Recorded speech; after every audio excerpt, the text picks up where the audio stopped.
Hello မင်္ဂလာပါမျိုးတွေတဲ့ကဲငါးချိန်အတွက်ကျွန်တော်တို့ကဏ္ဍလေးစဉ်းစားကြမယ်ကဏ္ဍလေးစဉ်းစားကြမယ်ဆိုတော့ကြည့်ကြမယ်နော်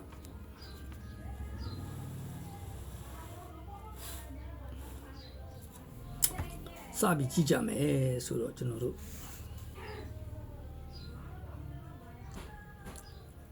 ခွန်းနှလုံးလေးတဲ့1 2 3 4 5ခါတဲ့9လို့ဖြစ်သွားပြီနော်အဲ့ဒါဆိုရင်တစ်ကြိမ်နှစ်ကြိမ်သုံးကြိမ်လေးကြိမ်ငါးကြိမ်6ကြိမ်ဆင်းတဲ့ခွန်းနှစ်ဒီ6တဲ့ဟုတ်ပြီနော်တပင်နှစ်ပင်သုံးပင်အတွက်6နှစ်ဒီ4တဲ့ဟုတ်ပြီနော်အဲ့ဒါဆိုရင်4 5နော်9 6 4ဟုတ်ပြီနော်အဲ့ဒါဆိုရင်ဒီနှလုံးပေါင်းခဲ့တာ9ဒီသုံးလုံးပေါင်းခဲ့တာ6နော်ဒီသုံးလုံးပေါင်းခဲ့တာ4 946လို့ဖရိန်တည်လိုက်ပြီနော်946ဖရိန်နဲ့တည်မယ်နော်စော့မယ်အချိန်ဒီ4ပရိတ်ရဲ့ဘေးတစ်ပင်နှစ်ပင်သုံးပင်ဟာဒီမှာစော့မယ်တဲ့နော်အဲ့မှာသူတို့ကဘာကိုခေါ်ရိုက်မလဲဆိုတော့4ပရိတ်10ပရိတ်လို့ခေါ်ရိုက်မယ်နော်ဘာလို့ခေါ်ရိုက်မှာတော့ဆိုတော့ကျွန်တော်တို့ပြောပြမယ်နော်ဟုတ်ပြီ4နဲ့8နဲ့2လို့ဖြစ်တဲ့သဘောတရားခွန်ထိတ်နဲ့ဟာဒီ9နဲ့နှစ်ကိုနှစ်ပြန်ချုပ်ရိုက်မယ်သဘောနဲ့ဆော့မယ်နော်ဟုတ်ပြီဒုတိယဖရိန်ပြမယ်နော်သူဖရိန်ကအတူတူဖြစ်ရမယ်နော်ဟုတ်လား89နဲ့4ပြီ1 2 3 5ခါလို့ဖြစ်ပြီနော်ဒီနှလုံး6ခဲ့ပြီဒီ3လုံး6ပေါ့ဗျာ89နဲ့5နဲ့6လို့ဖြစ်တာ ਨੇ တစ်ကြိမ်နှစ်ကြိမ်သုံးကြိမ်4ကြိမ်5ကြိမ်6ကြိမ်နဲ့မျိုးတွေသေချာကြည့်ကြမယ်နော်ဟုတ်ပြီ6 9 1ဒီဟိုက်3လုံး6တဲ့တပင်နှစ်ပင်3ပင်ဟာဒီ3လုံး4တဲ့ဟုတ်ပြီနော်မျိုးတွေဒါဆိုရင်ဒီ3လုံး4ရသွားပြီနော်4ဆိုလို့ရှိရင်6 4 9လို့ပြန်ချုပ်သွားပြီနော်အဲ့ဒါဆိုရင်4ပရိတ်နဲ့10ပရိတ်တဲ့နှလုံး2လို့ပြန်ချုပ်ရိုက်မယ်နော်ဒီနှလုံးကို4ပရိတ်2ပရိတ်ကို2လို့ချုပ်ရိုက်ကြမယ်ဟုတ်ပြီအဲ့ဒါဆိုကျွန်တော်တို့ဆော့ဖို့အတွက်ဆင်းမယ်တဲ့နော်အဲ့ဒါဆိုရင်ဘယ်ကနေစဆင်းကောင်းမလို့ကျွန်တော်ကြည့်လိုက်အောင်ဆင်းတဲ့နေရာလမ်းကောင်းတဲ့နေရာတွေဟုတ်ပြီကျွန်တော်တို့ဒါတဲ့တယ်ပဲဆင်းလိုက်မယ်အဲ့ဒါမှခိုးလို့ကောင်းတယ်နော်အဲ့ဒါဟုတ်ပြီကျွန်တော်ဒီ10ပရိတ်ကြမယ်အချိန်မှာတဲ့တယ်ဆင်းကြမယ်အောက်ကိုနော်နော်ဘယ်ချိန်ထိဆင်းသွားတော့ဆိုတော့ကျွန်တော်တို့ဟွာထိဆင်းတာပေါ့73ချိန်ဆင်းပါနော်နောက်ဒီချိန်နဲ့73ချိန်နောက်တစ်ခါလည်းဒီ73ချိန်ပဲဆင်းပါနော်အဲ့လို73ချိန်ကြီးဆင်းမှုအတွက်ခုနတုန်းက4နှစ်ဆိုတဲ့ကဏ္ဍလေးအပေါ်တက်အောင်လားဓာတ်ပုံ frame ပဲဒါလည်းဓာတ်ပုံ frame ပဲနော်သူကပုံသေးတွေတဲပြီးဓာတ်ပုံ frame ရိုက်မှာပေါ့နော်ဟုတ်ပြီအဲ့ဒါဆိုလို့ရှိရင်တဲ့ကျွန်တော်တို့ဒီစီဆင်းလာပြီတဲ့73ချိန်ရောက်တာနဲ့တပြိုင်နက်တည်း2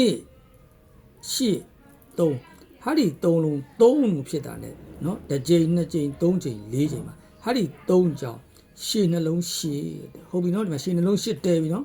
တဲတာနဲ့ဒီမှာတစ်ကြိမ်နှစ်ကြိမ်3ကြိမ်4ကြိမ်ဟာဒီရှစ်ဘိတ်လေးထွက်ဖို့အတွက်ကိုတဲ့ဟာဒီ3ဘိတ်နဲ့ဟာဒီ5ထိတ်နဲ့ကိုနှလုံးလေးရှစ်လို့လာကြပြီမှာဟိုက်ကနန်းလေးလာကြမှာအပေါ်မှာနော်2 4ဆိုတဲ့ကနန်းလေးဒီ4နှစ်လို့ကြမယ်ဟုတ်ပြီအဲ့ဆိုရင်တစ်ကြိမ်နှစ်ကြိမ်3ကြိမ်4ကြိမ်5ကြိမ်ဟုတ်ပြီနော်5ကြိမ်နော်ဟာဒီနော်ဒီရှစ်ကလေးရဲ့အပေါ်တက်တက်သွားတယ်ဟောအဲ့မှာနော်ဒီမှာအောင်ပါနော်4ပရိတ်4ပြီးအောင်ပါနော်ခုနတက်လာတာ2 2 4ဟုတ်ပြီအဲ့ဒါကိုမှကျွန်တော်တို့ကသူဒီတဲ့အပေါ်မှာတဲခဲ့တာ4 9 6နဲ့တဲအောက်မှာ10ပရိတ်နဲ့ကောက်ချုံသည့်အတွက်နော်အဲ့ဒါဆိုရင်ကျွန်တော်တို့ကတစ်ချက်စဉ်းစားပြီ4ထိပ်9ထိပ်4ထိပ်တဲ့4 ဆိုတာပါဝါတုံခေါ်လဲရတယ်မခေါ်လဲရတယ်ကြိုက်တယ်လို့ခေါ်လို့ရနော်4 ဆိုတာပါဝါတုံလို့ခေါ်လို့ရပြီဆိုလို့ရှိရင်ဟာဒီ4ထိပ်နဲ့ဟာဒီ4ထိပ်နဲ့ဒီ8လို့ပြန်ချုပ်မယ်နော်ဟုတ်ပြီနော်ဒီ4 လို့ခေါ်လိုက်တဲ့အခါမှာနော်4 လို့ခေါ်ပြီးရင်ဟာဒီမှာ4ထိပ်လို့ခေါ်တာ ਨੇ ဟာဒီ4နဲ့ဟာဒီ4နဲ့ဒီ10ဖြစ်နေရမယ်တဲ့နော်အဲ့ဒါဆိုရင်4 9 4လို့လည်းပြန်တည်သွားပြီဟုတ်ပြီနော်မျိုးတွေအဲ့ဒါဆိုရင်ဒီသုံးလုံးဒီငါ ဒီသုံးလုံးဒီငါလိုပဲပြန်ခေါ်သလားစဉ်းစားတာနော်သူပုံစံလေးပြရနော်6 5 4ဒီ5 3ညာ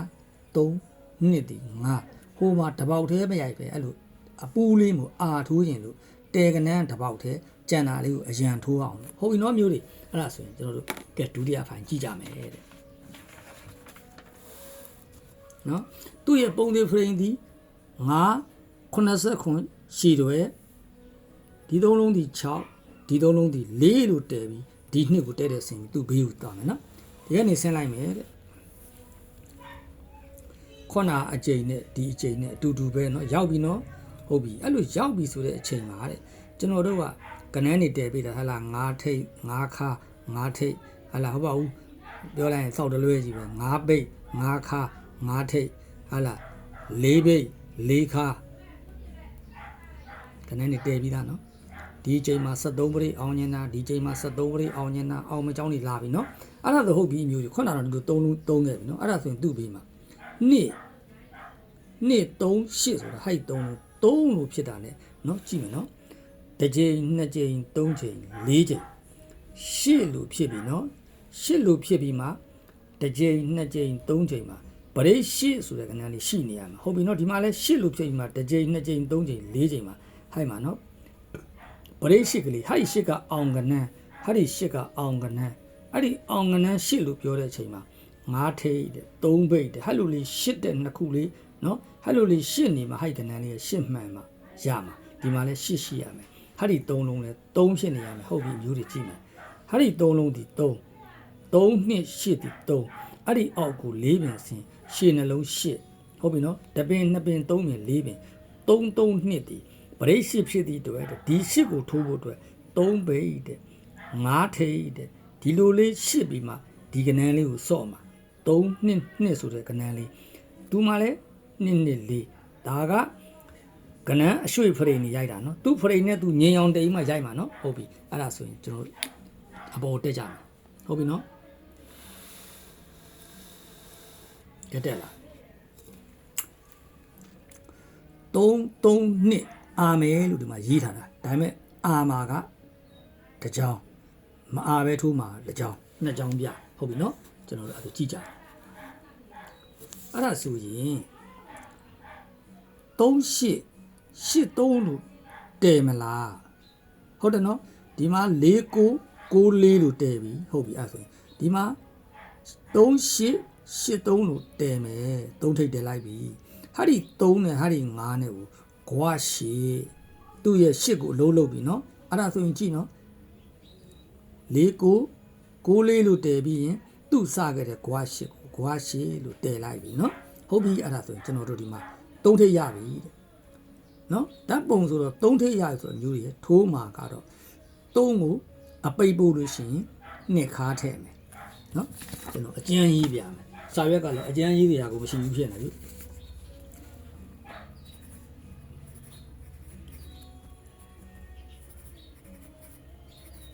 เนาะကျွန်တော်အကျန်းရေးပြအဲ့ဒါဆိုရင်ထိုးမဲ့ကဏ္ဍလေး3 2ဘာလို့အဲ့လိုပြောတာတော့ဟာဒီ3နဲ့ဟာဒီ8နဲ့တွဲဟာဒီ8နဲ့ဟာဒီ3နဲ့တွဲလာတွဲတဲ့အချိန်မှာဟာဒီ3ကြောင်ဟာဒီ5လေးနဲ့ကွာရှည်49လို့လာတဲ့ချိန်မှာဟာဒီ4နဲ့ဟာဒီ4နဲ့ရှည်เนาะအဲ့ဒီမှာဟာဒီ3လုံးဒီ5ဟာဒီ3လုံးဒီ5ကလိန်မှာကြောက်လို့အမျိုးတွေ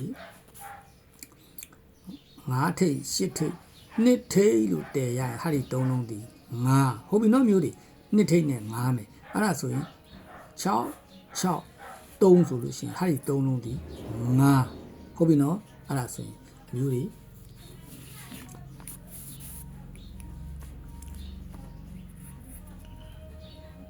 နှစ်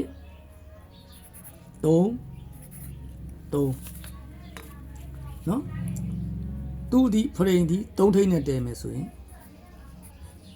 ဒီကနေ့နှစ်ပေါအကယ်လို့နှစ်33လို့ဖြစ်သွားခဲ့မယ်ဆိုလို့ရှိရင်เนาะ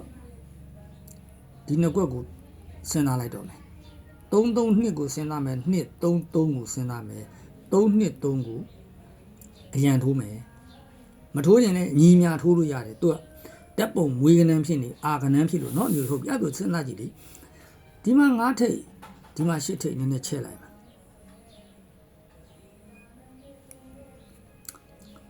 9ထိပ်10ထိပ်2ထိပ်ဆိုရင်3လုံး5 2ထိပ်ရပြီ6 3ဆိုတာဟာဒီ3လုံး5ခဲ့မလားစဉ်းစားတော့နော်မျိုးတွေ5ခဲ့မယ်ဆိုရင်3ခါမှန်တယ်အဲ့ဒါဆိုရင်ဒီကနန်းဒီ2ကွက်လှည့်ထိုးလို့ရပြီနော်32ကိုခွမလား32ကိုပဲခွဆော့မယ်23 32ခွဆော့မယ်ဆိုလို့ရှိရင်ဒါကသူ့တမင်ယူတာသွားတာက38 3လို့သွားပြီကွာ8ဆိုတာ3ထိပ်နဲ့ကြိုက်တယ်နှစ်ပြားလိန်တက်လွန်းလို့ဟာဒီ3လုံး5ဖြစ်ရှင်2ထိပ်6 3လို့ဖြစ်ချင်း5ဟာလားဒီ5လို့ချုပ်ရလို့ရှိရင်ဒီနာရေးလေးရပဲကြောက်ကခုတော့ရှာရှိရေးနေခဏလေးနော်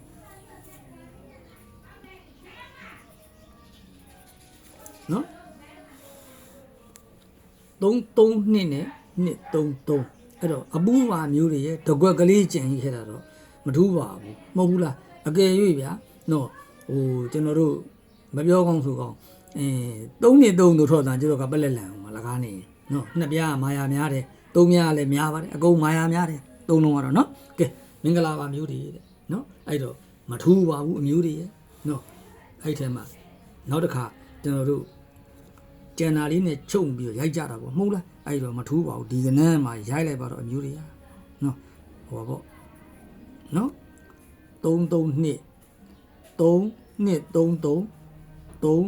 2 ကဲအားလုံးမျိုးတွေတဲ့ဒါမျိုးကနန်းသိမခွဲဘူးဒါပေမဲ့တကယ်တမ်းဆိုရင်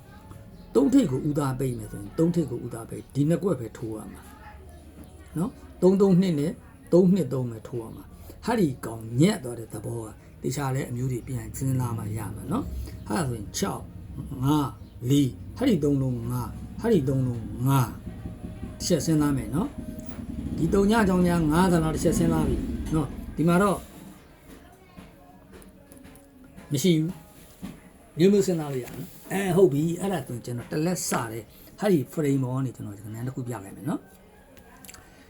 ဟာဒီဖြစ်ခဲ့တဲ့ခွန်နှလုံးဘူး၄အောက်ကကနန်းဒီပြန်ကြမယ်ဟာဒီကနန်းဒီပြန်ကြမယ်ဟိုက်ကနန်းဒီပြန်ကြမယ်တစ်ကွက်နှစ်ကွက်သုံးကွက်ပြန်ကြမယ်တဲ့အဲ့နှစ်မှာဟုတ်ပြီနော်ကျွန်တော်ပြမယ်နော်တခြားကြည့်နော်အမျိုးတွေဒါကပြန်ကြမယ်လို့ပြောခဲ့တာကျွန်တော်အချင်းကြီးမရှာတော့ဘူးဟုတ်ပြီနော်ရှာပြီးလို့တွေ့ရင်လည်းပြောမယ်ဟာလားဒီချင်းကိုစဉ်းစားတယ်ဒီကနန်းလေးကြာသွားပြီနော်ဟုတ်ပြီနော်ခွန်ဘူးရဲ့အောက်ကကနန်းလေးအဲ့ဒါဆိုရင်ဟာဒီကနန်း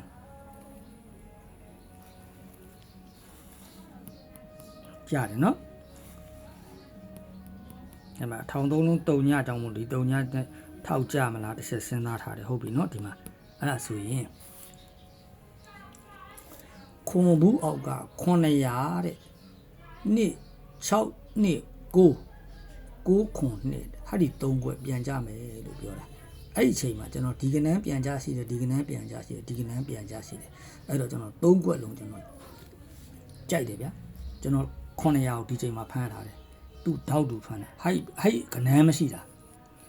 အတော်ရုပ်ဆိုးတာအဲ့လိုမှမှုရင်ဟာဒီ9လို့ထောင်ခဲ့တဲ့ကြားမှာစော့မလားဟာဒီ9လို့ထောင်ခဲ့တဲ့ကြားမှာစော့မလားဟုတ်ပြီနော်အဲ့ဒါဆိုလို့ရှိရင်ပြန်ကြကနန်းဒီ900 6နှစ်ကို